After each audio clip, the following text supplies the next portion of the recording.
The UK's Ministry of Defence has revealed that the Royal Navy is currently evaluating options for replacing its River-class Batch 1 offshore patrol vessels, HMS Tyne, HMS Severn, and HMS Mersey, which are slated for retirement in 2028. With the projected official service delivery date, the Ministry of Defence faces a critical decision: how to maintain a persistent presence in home waters while modernizing a fleet currently strained by the transition between aging Type 23 frigates and the forthcoming Type 26 and Type 31 classes. The replacement program is not merely a hull-for-hull exchange, it is an exercise in balancing hulls in the water against the evolving requirement for modularity and uncrewed system integration. Several distinct pathways have emerged as primary candidates to succeed the Batch 1 fleet.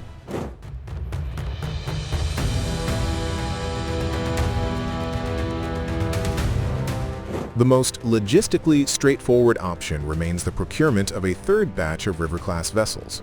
The current Batch 2 HMS Forth and her sisters proved to be a significant evolution over the originals, featuring a flight deck for Wildcat helicopters and improved endurance.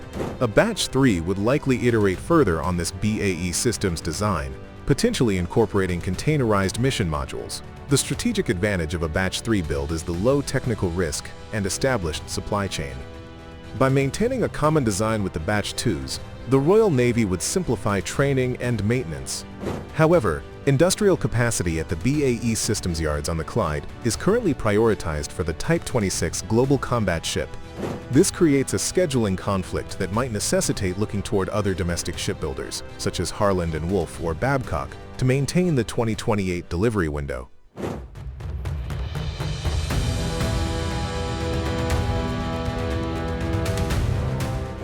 Babcock's Arrowhead 120, a scaled-down sibling of the Type 31 Arrowhead 140, offers a vision of proven industrial continuity. With the Type 31 program already in full swing at Rosyth, Babcock is pitching a smaller 120-meter version that strips away the high-end frigate weaponry, but keeps the big ship endurance and flight deck. The Arrowhead 120 is an attractive option for those who believe the Royal Navy is currently too thin on the front line.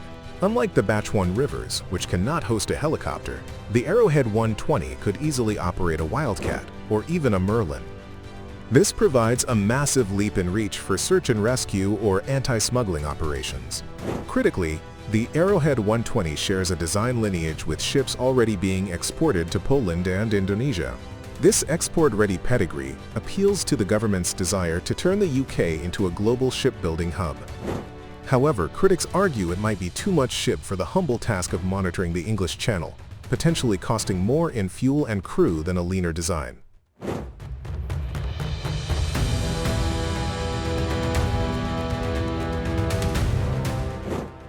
If the MOD decides to lean fully into the drone revolution, BMT's Venari-85 is waiting in the wings. This design was specifically tailored from the ground up to be a mine countermeasures and security vessel.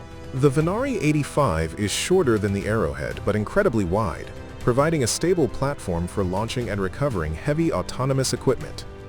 It looks more like a high-end commercial offshore support vessel than a traditional warship, which is intentional. By using commercial standards for the hull and military standards for the mission systems, BMT claims it can offer a high-performance ship at a fraction of the cost of a frigate. For the Batch 1 replacement, the Venari-85 offers a compelling middle way. It is more specialized than the Batch 3 Rivers, but less expensive and easier to crew than the 130-meter Vanguard.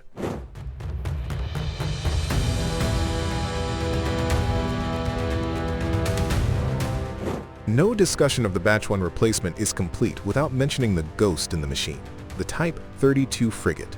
Since its announcement in 2020, the Type 32 has been a bit of a maritime enigma. In early 2026, the official line remains that it is in the concept phase, but many naval analysts suspect the Type 32 is simply the name that will eventually be slapped onto the Batch 1 replacement. Whether the Type 32 turns out to be a Babcock Arrowhead 120 or a BAE Norway mothership, the name itself signifies a shift in status. Transitioning from an offshore patrol vessel to a Type 32 frigate, even a light or general-purpose one, suggests a desire to up-arm these ships. In an increasingly contested North Atlantic, Having a patrol boat that can actually defend itself with Sea Scepter missiles rather than just a stern look and a 30mm gun is becoming a strategic necessity.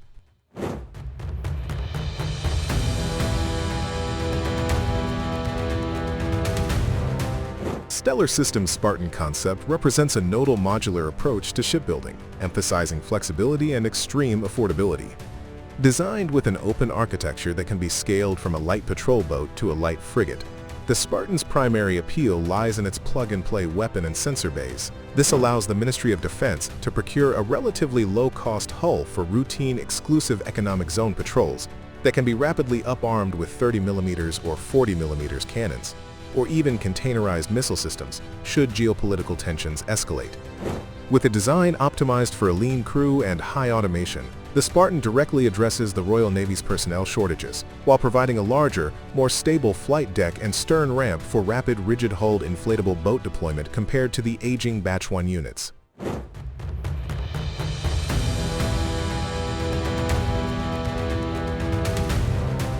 Commissioned between 2003 and 2007, these vessels are reaching the end of their functional lifespan. Replacing them ensures the fleet remains reliable and technologically capable of addressing current maritime security challenges. The current Batch 1 ships have minimal armament and, unlike the Batch 2 vessels, lack proper flight decks for modern helicopters. The Batch 1 ships often perform the fleet-ready escort role. Without them, higher-value Type 31 frigates or Batch 2 OPVs might be forced into routine, lower-intensity patrolling, reducing their availability for high-end warfare or global deployment. While some Batch 2 vessels are planned to take over domestic duties, the continued, specialized role of these smaller platforms in patrolling UK waters makes a new, more capable replacement class crucial for future maritime security.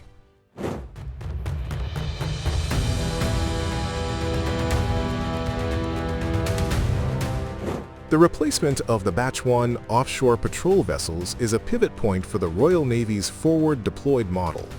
While the Batch 1s were simple platforms for a simpler era, their successors must navigate a gray zone environment where the protection of subsea cables is as vital as the boarding of fishing trawlers. The decision likely rests on a trade-off between the proven reliability of a Batch 3 River class and the future-leaning capabilities of a modular mothership like the Vanguard.